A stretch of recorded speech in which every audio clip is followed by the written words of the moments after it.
Hippies are very interesting to the young. They dress in bizarre and colorful ways. They wear their hair long. They like music. The word love is used by them a lot. Their diversions might seem to be harmless enough were it not for one thing. In a very aggressive and evangelical way, they praise the effect on the mind of hallucinatory drugs, particularly the drug LSD. I'm a minister, I'm not a marcher. I can't say that I'm scared to death, but I'm scared. The summer of 1967 was a major social phenomenon still remembered to this day.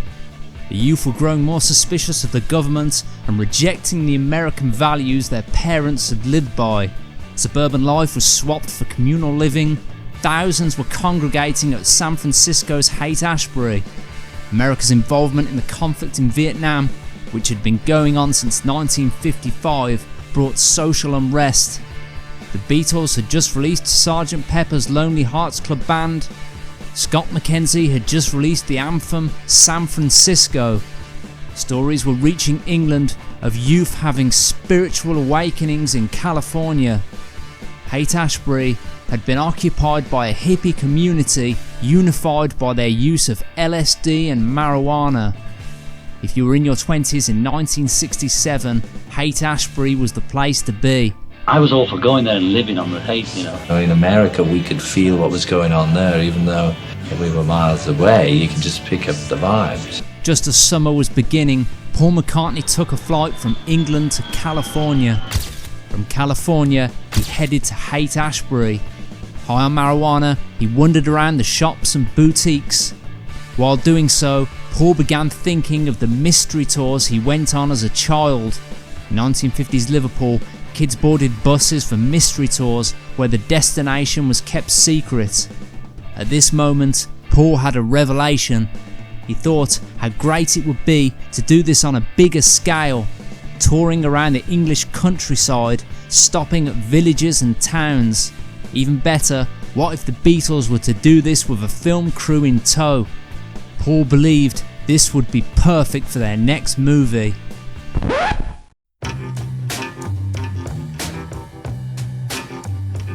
On Paul's flight back to England, he began sketching out his ideas.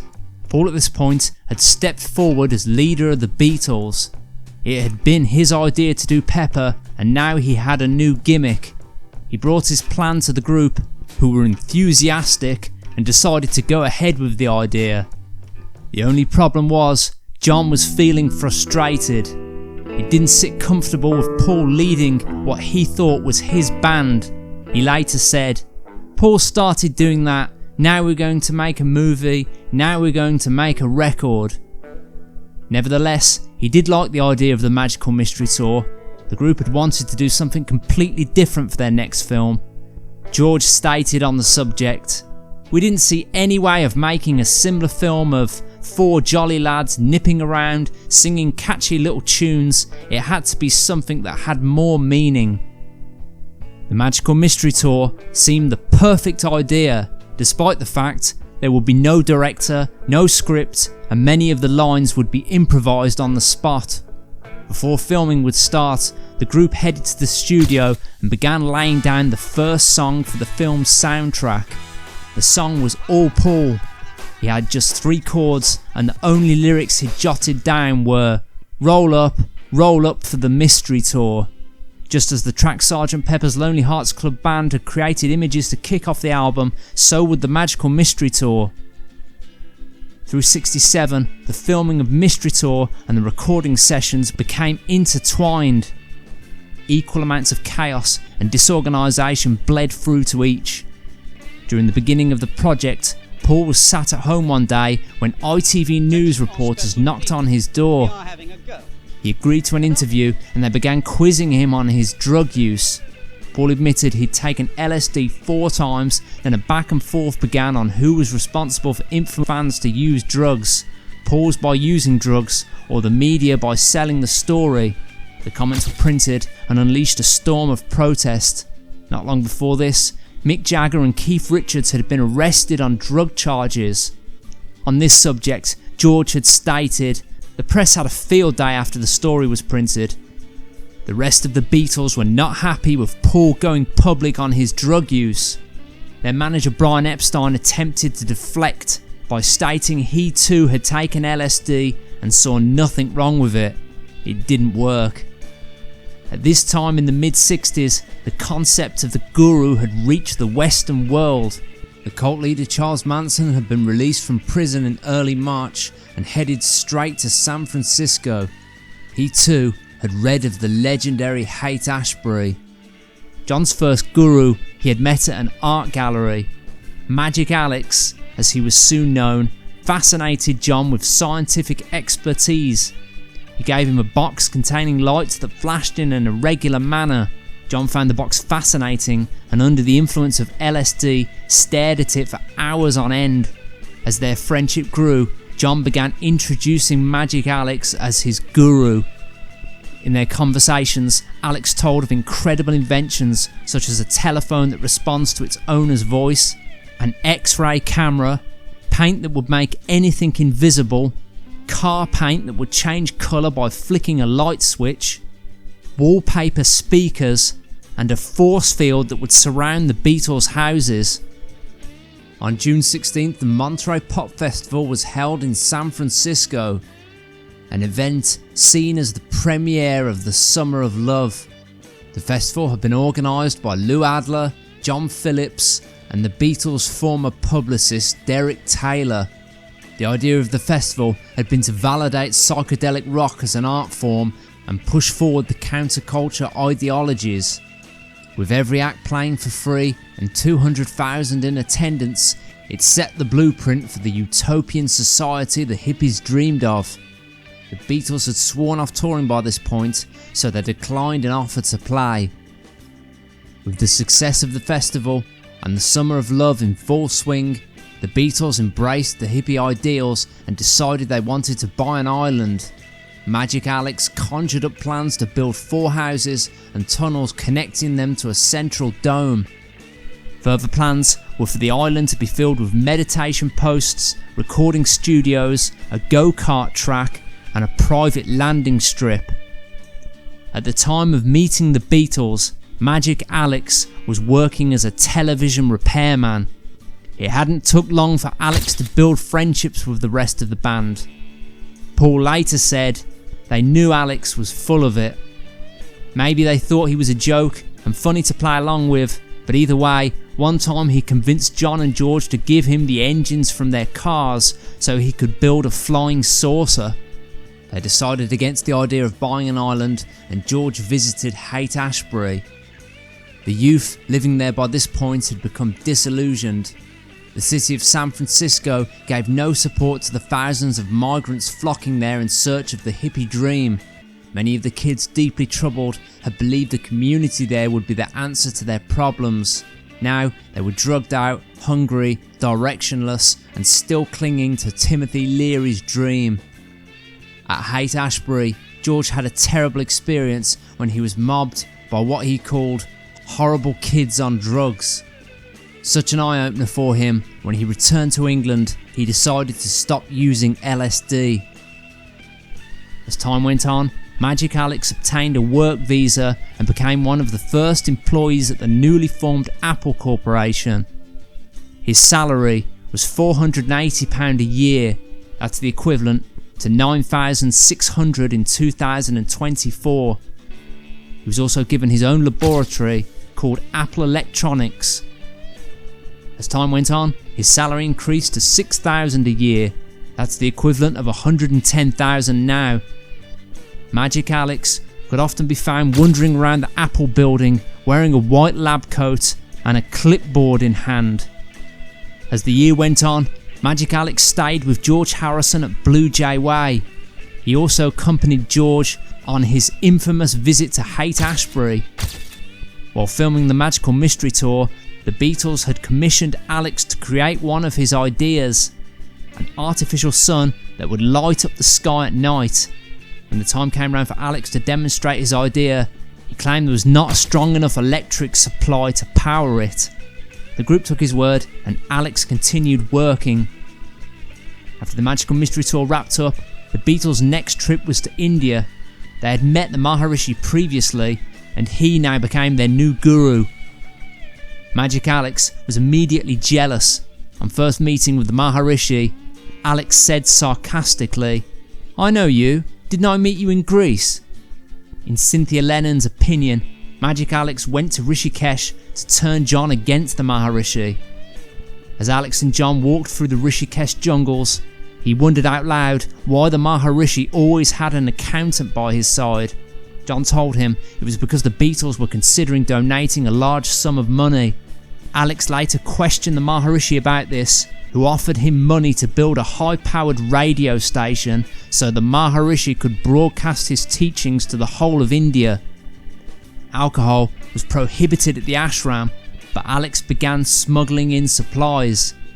Allegations of sexual misconduct drove a rift between John and the Maharishi. These allegations, strangely enough, all began with Alex. In 2010, Magic Alex made a statement denying he ever started any rumours about the Maharishi. Back home in England, Alex began working on inventions at Apple Electronics. Unfortunately, a mysterious fire prevented him from showcasing them. He was also married around this time, and George Harrison attended the wedding with John and Donovan being joint best men. After John started a relationship with Yoko Ono, he convinced his wife Cynthia to go on a vacation in Greece with Magic Alex and Patty Boyd. One night, when Cynthia was drunk, Alex made advances towards her. She pushed him away, but Alex claimed the two spent the night together and said he intended to testify in court she'd committed adultery. Cynthia felt this was a plan made by John and Alex all along to deflect from him and Yoko during divorce proceedings. By late 1968, after inspecting the Beatles recording studio, Alex decided Abbey Road was no good. This annoyed George Martin greatly. Alex had been to the studio before and stated, "These people are so out of date." When he had overheard him, George Martin wanted to throw him out the studio, but he couldn't due to his friendship with the group. Walking around the studio, Alex boasted he could build a better one, and the group agreed he could design the new Apple Basement Studios. Alex told the band he planned to replace the acoustic baffles around Ringo's drum kit with an invisible sonic force field. He also began designing a new guitar for the Beatles to use. Lennon can be seen with the early prototype in the Get Back documentary. The guitar was a combination of rhythm and bass with a neck that rotated. When the group were looking at Alex's invention, George Harrison pointed out, when you're holding the neck, the strings would be rubbing against your hand. Around this time, Alex purchased giant computers from British Aerospace and stored them in his barn. They never left the barn, and he later sold them as scrap metal. When the Beatles came to use the studio in Apple's basement, they found no soundproofing, cables snaked across the floors, no holes provided in the walls to run the cables, and 16 speakers hung up. Alex had also built a mixing desk that was scrapped after just one session. George Harrison called it the biggest disaster of all time.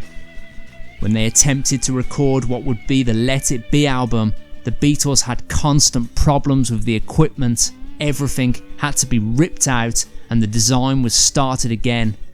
George Harrison now strongly considered the possibility Magic Alex was just reading the latest edition of Science Weekly and using its ideas.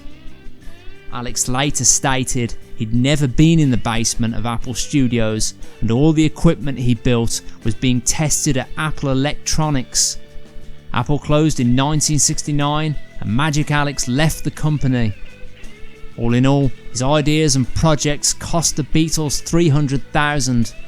That's the equivalent to $5.4 million in 2024. Back to 1968, while in India, Paul and John had wrote a constant stream of songs. They met up in each other's bedrooms at night with acoustic guitars, had a forbidden cigarette, and began composing. Everything that would feature on the White Album, and songs that would appear in later albums and in their solo work.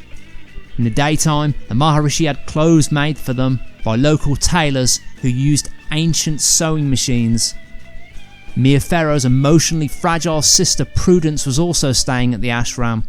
The group became worried about her when she refused to leave her room. She isolated herself, meditating obsessively. John later stated she went completely mental. John, Paul and George once visited her room and played her Sgt. Pepper's Lonely Hearts Club Band. After that, she came out of her hut. The song Dear Prudence was written about her near catatonic episode. After the departure from India and with funds pouring into Apple, the next project the Beatles were involved in was an animated film called Yellow Submarine.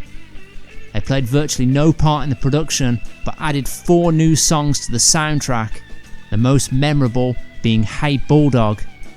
George Martin said they didn't make a special effort with the new songs for the soundtrack, but stated the Beatles gave them anything they thought was alright. The film was received well by critics. Even George Harrison liked the film.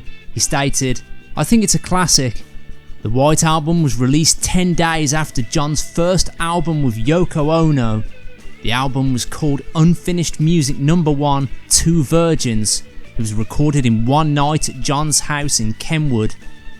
The album cover featured both Ono and Lennon naked. It shocked the rest of the Beatles. Cynthia Lennon years later stated, "John was a person you never really knew. You'd think you knew him, and then he'd do something to shock you, and you'd realise you didn't know him at all." The album contained distant conversations, comedic songs, laughter, and shrieking. Paul and Ringo hated it. They weren't the only ones. Most people didn't like the bizarre collection of sounds and effects. The NME and Melody Maker refused to promote it. EMI pressed the album but refused to distribute it. John was forced to find another record company. When it was released, hearing the strange collection of whistles, mumbling and shrieking, Beatles fans felt duped. At this point, John Lennon's new guru had become Yoko Ono. He now had little interest in the Beatles. He later stated, "The boys became of no interest whatsoever other than they were like old friends."